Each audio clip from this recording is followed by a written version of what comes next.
Our next speaker is Lori Martin. Lori's fun title is Queen of Many Hats. You can see her props right here. And Lori will be presenting on managed care, working smarter, not harder.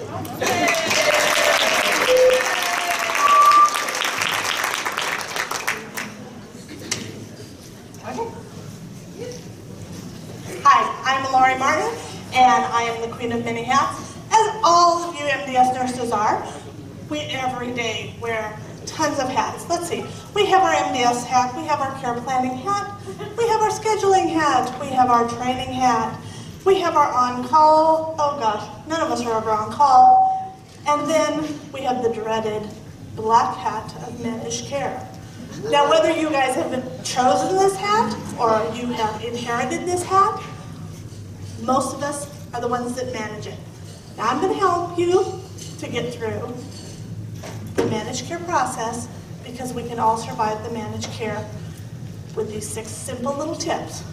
The very first tip is keep calm and get organized. If you're not organized, this process is never going to work. You need to have a system in place that works no matter who's doing it, because someday you actually hope to get a day off, or you get to go to a conference like this. So make your systems portable, easy for somebody else to understand, post it so that somebody else can do it, or if you actually don't come in, they can just take over. Train a backup. Have somebody in your building that can also do your job. In my building, I have my medical records person trained, my DNS trained, and guess what? My administrator steps in because she likes to get paid. This is just all, of course, in case you ever actually get to take a day off, which we know MDS nurses really don't often get to do. From here, we're going to move into developing a rapport with your case managers. Every time I make a first contact with a case manager, I try and find out something about them. It helps me to understand where they're coming from, if they're overworked, if they're tired, what their expectations are.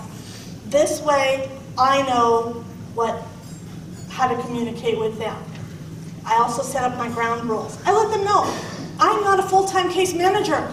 I'm an MDS nurse. So I will send you the information as soon as I can. I let them know when my IDT team is meeting because they would rather hear from my group than from me. So you always need to keep the case manager in the loop. Let them know what's going on. Let them know if the patient goes out to the hospital. Let them know if they're discharged. They would much rather hear it from you than get a call from the hospital that says, oh, by the way, I need a new authorization. So keep them as your priority. Second, be prepared. By failing to prepare, we prepare to fail. If you have everything organized and you anticipate that they're going to get that information request, you're ready. You can start collecting your data. They always ask the same things. Who, what, when, where, why, how. Everybody asked it, they just want it in a different format. So if you develop that information and a way of collecting it, then you're ready for that call or that fax or however they're requesting the information. When you give them that information, have that information at your fingertips.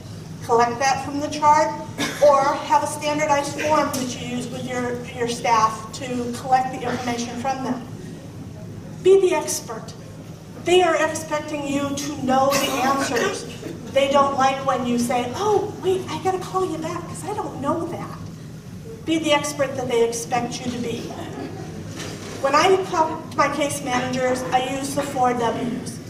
Why we need additional time, what our team is working on with that time, what we're gonna achieve in that time, and why that patient will not succeed if he goes home before that time.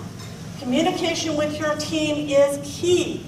If they're not telling you what's going on with their patient or what their plans are, you will not be successful. They have to keep talking to you and giving you that information. Know what's in your contract. What's included, what's excluded, what needs to be pre-authorized. Is it a level? Is it a RUG? What provider relations needs to be pre-authorized. Get your systems in place. Automate as much as you can. If you can get it in your computer, it's a one-button print. If you're handwriting everything every week, you're not going to be successful. If you do all of these things, I can guarantee that you will rule your managed care program.